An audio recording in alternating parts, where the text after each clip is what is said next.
Good morning, YouTube, BookTube. This is Johnny. It's been a while since I made a video.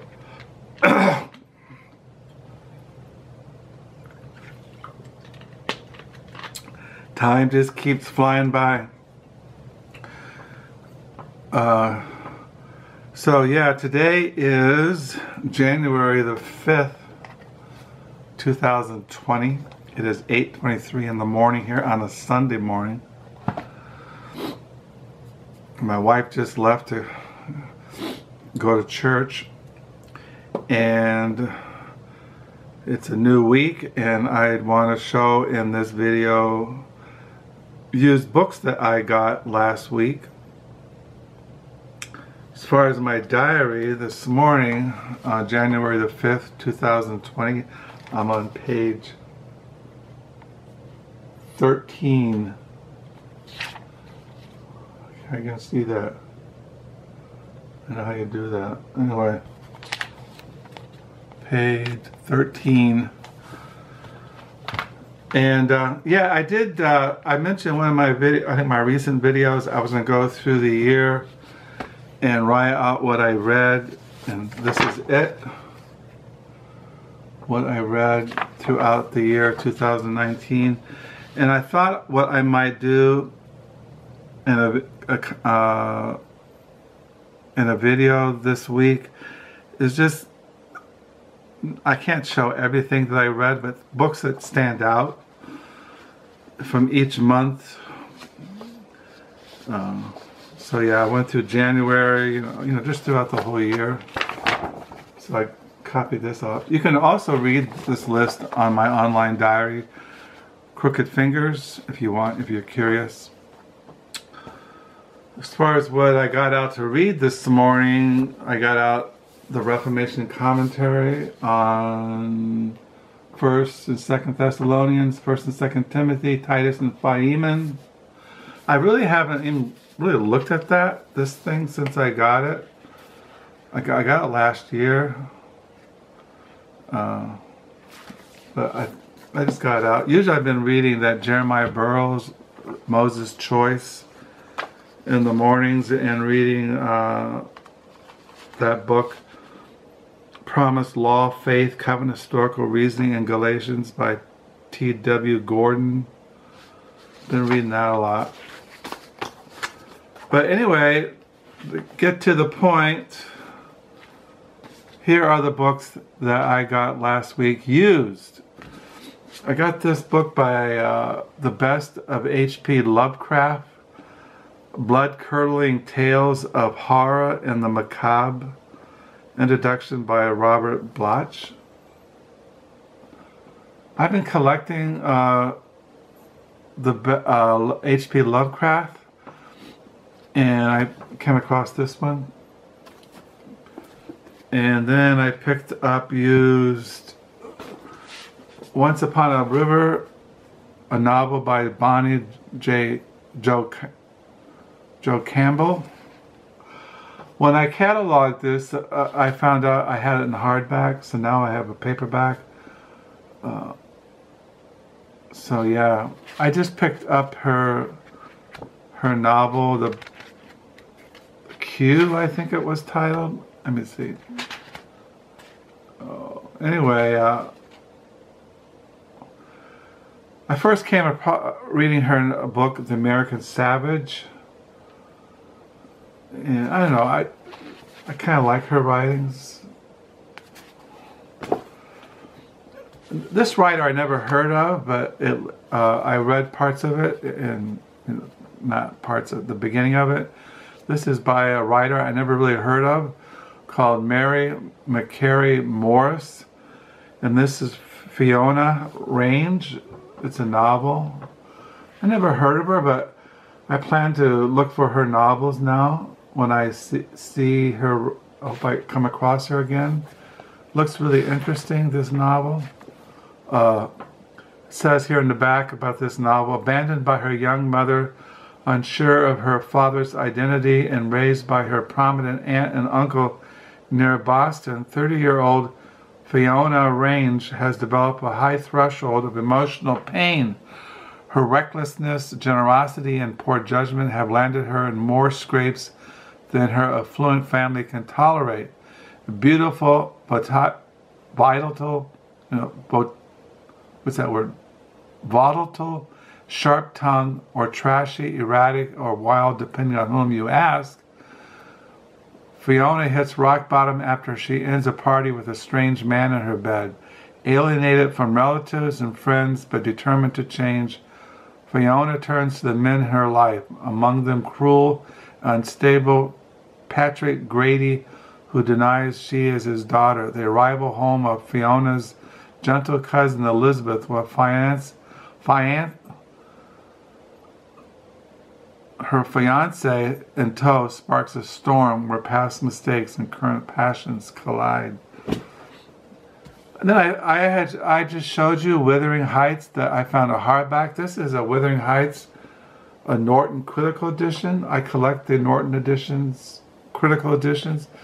This has, these are really, like it says here, this Norton edition reprints as it has previous two editions, a text that is a careful collation of both the 1847 and the 1850 editions of the novel. The numerous typographical errors of the 1847 edition have been corrected, and any appropriate changes Charlotte Bronte made to the 1850 manuscript of her sister's novel have been removed. So anyway, these Norton editions have in the back critical essays. This is another writer I never heard of, but he is an Irish writer. This is Jamie O'Neill, A Swim and Two Boys. I like reading Irish writers, and I never heard of him, and I looked through it, and it looked really interesting. I bought this used. This is W. Somerset Maugham, theater. I collect his writings. I didn't have this one in my mod collection. This is a short story collection by John Updike. As you all know, I collect John Updike. I had this in paperback. I found a hardback. I read a short story in here called Varieties of Religious Experience. As you all know, John Updike is one of my favorite writers. I also had this in paperback. I found a hardback, The Voyage by Philip Caputo.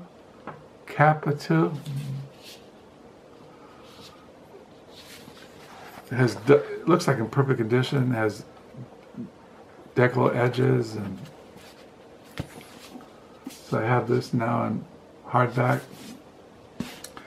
Also found a hardback of Raven Rock, a novel by D.C. Boyle.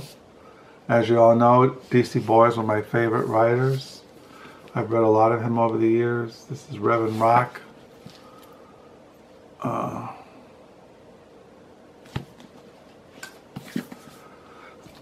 then I picked up this book, The Keys of Egypt, The Obsession to Decipher the Egyptian Hieroglyphs by Lesley and Roy Adkins.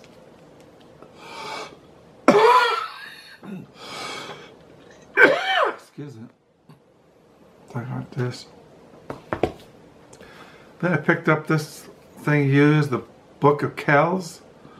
This is an ancient Irish book by the Book of Kells. Look, see, it looks like this.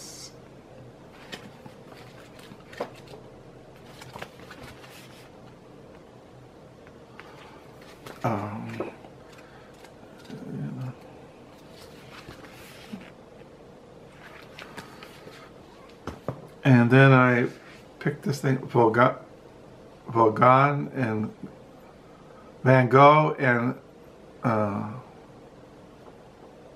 Gauguin, South of Studio. It's just a little book of showing their paintings. They're my favorite painters.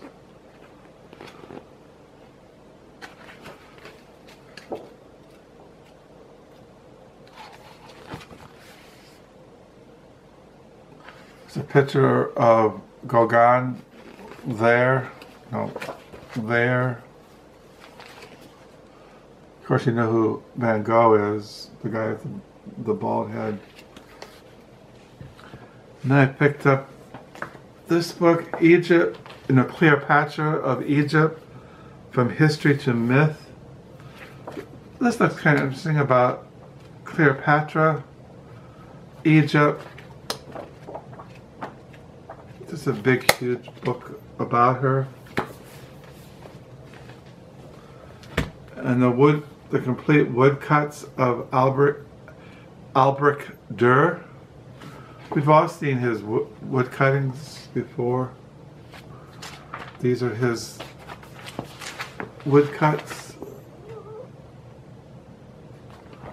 As you all know, I love art, and so I got this. I think he has one in here from the Bible. Let me see if I can find one here. One thing, I don't have the titles in it. But obviously a lot of these are taken from the Bible. So those are the used books I got last week. And yeah, nothing really spectacular, but I can add these to our library. So yeah, so I had a normal week last week. I've been kind of a little bit sick, a little bit, not really bad, it's just feeling kind of like I'm really fighting off something. Not much else is going on here. It's a new week. And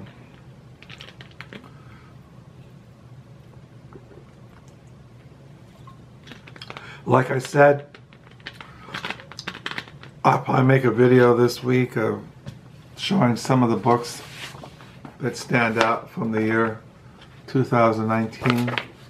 It's amazing. I went through all the different months of the year last year and looked at what I read, and it's amazing how not many books really stand out in my mind. That now, everything I read I found interesting, I enjoyed, I learned a lot, but when I talk about books that I would recommend people to read themselves or to add to their library, there's not that many of them really. A handful. Like I've always said in my videos, I just like the activity of reading. I'm not concerned about finishing a novel or finishing like, for example, I'm not going to read this whole thing, you know. I would never read all the short stories in this book. But I do read, I like the activity of reading, and I read all the time, even when I'm feeling kind of blah. Like I said, time goes by very quickly, and when I'm going through life, I'm going through my existence, I'm going through my days, I'm retired, our kids are grown up, we have grandchildren, my wife spends a lot of time out of the house, she's semi-retired, she's always on the go, and I'm at home, and when I'm here at home, I like reading, I like writing in my diary, I like just sitting in silence. And I have the luxury to buy books, which I'm very thankful for. And I'm living in a culture that books are very easy to get. We have a great library. As you all know, I volunteer at the library used bookstore on Mondays and Fridays. I do that tomorrow. I'll go down to the Book Nook, and I always find books at the Book Nook to bring home. So yeah, so I'm just kind of rambling. I just want to stop in and say, hope you had a good week, a good weekend. I hope you're enjoying your reading. I do hope you have a good new week. Thank you for the comments. Thank you for the new subscribers. And I hope I answer all your comments. I try to look through the comments and respond to them. It always kind of bothers me when I make comments on videos and I don't get a response. But I do thank you for all the support. Thank you for the comments. Thank you for the new subscribers. And hope you're all doing well. And until next time, bye.